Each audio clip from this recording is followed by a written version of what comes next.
2008 కంటే ముందు వరకు కూడా హైదరాబాద్ రియల్ ఎస్టేట్ ఎదురు లేకుండా డెవలప్ అయ్యింది. కానీ 2008లో హైదరాబాద్ రియల్ ఎస్టేట్ సెక్టర్ ఒక్కసారిగా కుప్పకూలిపోతుంది. ఈ ఇయర్ లో గ్లోబల్ ఫైనాన్షియల్ క్రైసిస్ వస్తాయి. గ్లోబల్ బిజినెసెస్, ఐటీ సెక్టార్స్ పైన ఎక్కువగా ఎఫెక్ట్ పడుతుంది. అమెరికాలో ఈ ఆర్థిక సంక్షోభం మొదలవడంతో ప్రపంచవ్యాప్తంగా అన్ని రంగాలు ఒక్కసారిగా పానిక్ అయిపోతాయి. ఈ ఆర్థిక మాంద్యం ప్రభావం హైదరాబాద్ రియల్ ఎస్టేట్ సెక్టార్ పైన కూడా పడుతుంది. ఈ ఆర్థిక సంక్షోభం కారణంగా గ్లోబల్ కంపెనీస్ కూడా వారి ఎంప్లాయీస్ కి సాలరీస్ ఇవ్వడంలో తడబడ్డాయి. దీంతో చాలా మంది ప్రైవేట్ ఎంప్లాయీస్ వాళ్ళ జాబ్స్ సెక్యూర్ గా ఉన్నాయా లేవా అనే డైనమోలో పడిపోతారు.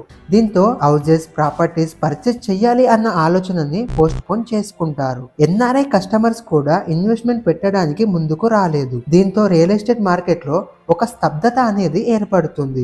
బ్యాంకింగ్ సెక్టర్ పైన కూడా ఈ ప్రభావం ఉండడంతో బ్యాంక్స్ లో క్యాపిటల్ బడ్జెట్ లేకుండా పోతుంది. దీంతో గేటెడ్ కమ్యూనిటీస్ కట్టి రియల్ ఎస్టేట్ కంపెనీస్, బిల్డర్స్ కూడా ఫండింగ్ ఇష్యూని ఎదుర్కొంటారు. రెసిడెన్షియల్, కమర్షియల్ ప్లాట్స్ అమ్మే చాలా కంపెనీస్ కి బ్యాంక్స్ లో లోన్స్ కూడా రావడం కష్టమైపోతుంది. దీంతో ఉన్న ప్రాజెక్ట్స్ యొక్క సేల్స్ ఆగిపోయి గచ్చిబౌలి, మాదాపూర్, కోకాపేట్ వంటి ప్రాంతాలలో కొత్తగా వచ్చే ప్రాజెక్ట్స్ కూడా రాకుండా ఆగిపోతాయి. ఇన్ఫ్లేషన్ కారణంగా labour expenses, construction material cost పెరిగింది. కానీ కంపెనీస్ కి వచ్చే ఆదాయం మాత్రం తగ్గిపోయింది. ఐటీ కంపెనీస్ యొక్క ఎక్స్పాండ్ ఆగిపోవడంతో ఆఫీస్ స్పేస్ డిమాండ్ కూడా భారీగా తగ్గిపోయింది. హైటెక్ సిటీ, ఫైనాన్షియల్ డిస్ట్రిక్ట్ లాంటి ప్రాంతాలలో 15 నుండి 25% వరకు ధరలు పడిపోయాయి. సిటీలోనే కాస్ట్లీ ఏరియాస్ అయిన జూబ్లీ హిల్స్, బంజారా హిల్స్ లో కూడా రేట్స్ అనేవి డౌన్ అయిపోయాయి. ఈ ఆర్థిక సంక్షోభం యొక్క ఎఫెక్ట్ ప్రపంచ వ్యాప్తంగా ఉండడంతో ఇండియన్ రియల్ ఎస్టేట్ మార్కెట్ లో ఫారినర్స్ పెట్టుబడి పెట్టగలిగే FDI, ఫారినర్స్ డైరెక్ట్ ఇన్వెస్ట్మెంట్ వాటిల్లో ఫారినర్స్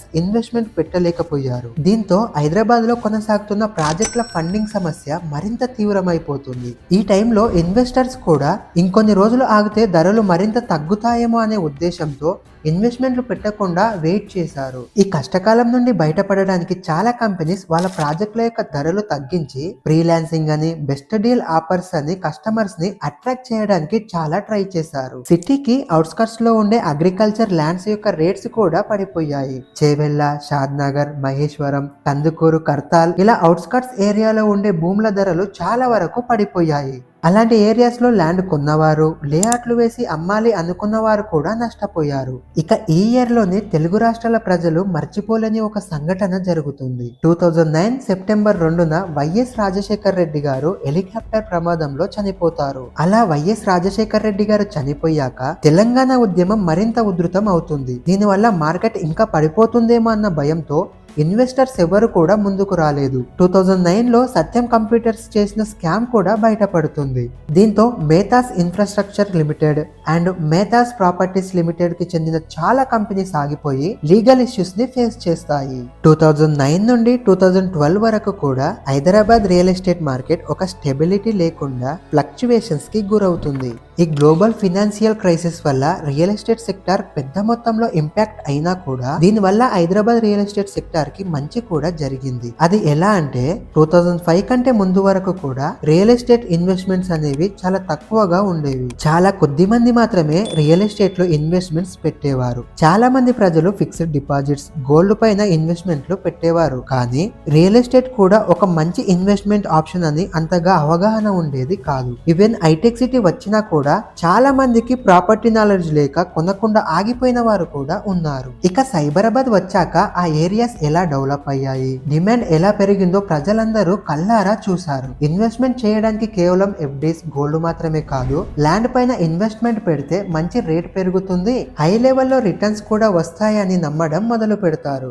ఈ కాన్సెప్ట్ తోనే చాలా మంది ల్యాండ్ పైన ఇన్వెస్ట్మెంట్ చేయడం మొదలు పెడతారు. దీంతో హైదరాబాద్ రియల్ ఎస్టేట్ మార్కెట్ లో మంచి హైప్ అనేది క్రియేట్ అవుతుంది. మార్కెట్ లో డిమాండ్ ఉంది, దానికి తగ్గట్టుగా సప్లై కూడా ఉంది. ఇప్పటి వరకు బాగానే ఉంది. కానీ ఇక్కడ మార్కెట్ లో జరిగిన మిస్టేక్ ఏంటి అంటే డెవలప్మెంట్ లేని ఏరియాస్ లో కూడా విపరీతమైన డిమాండ్ అనేది పెరిగిపోతుంది. ఈ డిమాండ్ ఎంతలా పెరిగిపోయింది అంటే ఇక హైదరాబాద్ లో ల్యాండ్ దొరకదేమో అనే రేంజ్ లో ఒక లేని హైప్ అనేది క్రియేట్ అయిపోయింది. ఇక్కడ మనం రియాలిటీ మాట్లాడుకుంటే మాదాపూర్, గచ్చిబౌలి, కొండాపూర్ లాంటి ఏరియాస్ లో డెవలప్మెంట్ ఉంది కాబట్టి నిజంగానే రిటర్న్స్ వస్తాయి, వాల్యూ కూడా పెరుగుతుంది. కానీ ఒక 20-30 ఇయర్స్ తర్వాత డెవలప్ అయ్యే ఏరియాస్ లో కూడా వాటర్ బబుల్ లాంటి ఐప్ అనేది క్రియేట్ చేసి ల్యాండ్ అమ్మడం జరిగింది. దీని వల్ల ఉన్నవాడికి ఏం కాలేదు, కానీ రిటర్న్స్ ఎక్స్పెక్ట్ చేసి అప్పులు చేసి లోన్స్ ద్వారా కొన్న మిడిల్ క్లాస్ పీపుల్స్ పైన ఎక్కువ ఎఫెక్ట్ పడింది. వాస్తవానికి రియల్ ఎస్టేట్ రేట్ పెరిగితే మంచిదే, ఎందుకంటే డెవలప్మెంట్ లేని ప్లేసెస్ కంటే డెవలప్ అయిన ప్లేసెస్ లో రేట్ అనేది పెరుగుతుంది. ఇదొక సిగ్నల్ లాంటిది, కస్టమర్స్ కి కూడా ఒక క్లారిటీ అనేది ఇస్తుంది అక్కడ డెవలప్మెంట్ ఉందా లేదా అని. ఇలా రేట్ పెరగడం అనేది కూడా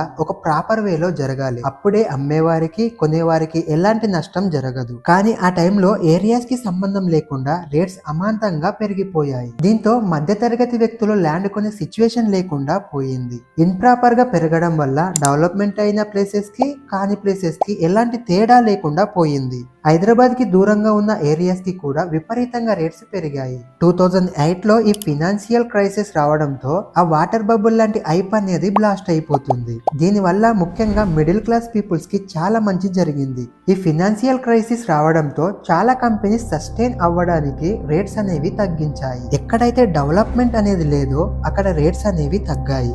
ఏరియాస్ ని అండ్ డెవలప్మెంట్ ని బట్టి దానికి ఉన్న డిమాండ్ ని బట్టి ఎంత కాస్ట్ పెట్టొచ్చు అనే కాన్సెప్ట్ అనేది వచ్చింది. ఒక మాటలో చెప్పాలి అంటే హైదరాబాద్ రియల్ ఎస్టేట్ యొక్క కరెక్షన్ అనేది జరిగింది. హైదరాబాద్ లోని కొన్ని ఏరియాస్ లో డెవలప్మెంట్ అండ్ డిమాండ్ లేనందువల్ల ఆ ఏరియాస్ లో 2008 లో ఏం రేట్ అయితే ఉందో 2013 వరకు కూడా అదే రేటు ఉంది. ఈ కరెక్షన్ వల్ల మిడిల్ క్లాస్ పీపుల్స్ కి కూడా ల్యాండ్ కొనగలిగే సిచ్యువేషన్ అనేది వస్తుంది. ఇక ఇప్పటి నుండే ప్రజలు కూడా ల్యాండ్ కొనే ముందు ఆ ఏరియా ఫ్యూచర్ లో డెవలప్ అవుతుందా లేదా అని ఆచితూచి ఇన్వెస్ట్మెంట్ పెట్టడం మొదలు పెట్టారు. ఇక 2013 తర్వాత నుండి హైదరాబాద్ రియల్ ఎస్టేట్ తిరుగు లేకుండా ఎదిగింది. ప్రాపర్ వేలో హైదరాబాద్ కి దగ్గర ఉన్న ఏరియాస్ కి ఎంత రేట్ ఉండాలి, దూరంగా ఉన్న ఏరియాస్ కి ఎంత రేట్ ఉండాలి అన్న కాన్సెప్ట్ వల్ల జెన్యూన్ గా రేట్ అనేది పెరిగింది. 2013 తర్వాత నుండి ప్రాపర్ గా సిస్టమేటిక్ గా హైదరాబాద్ రియల్ ఎస్టేట్ ఎదగడం అనేది జరిగింది.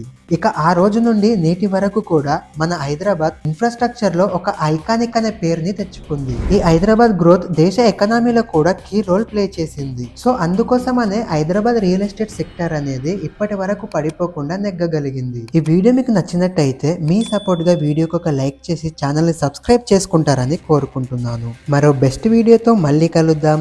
అంతవరకు ఉంటాను. Bye bye.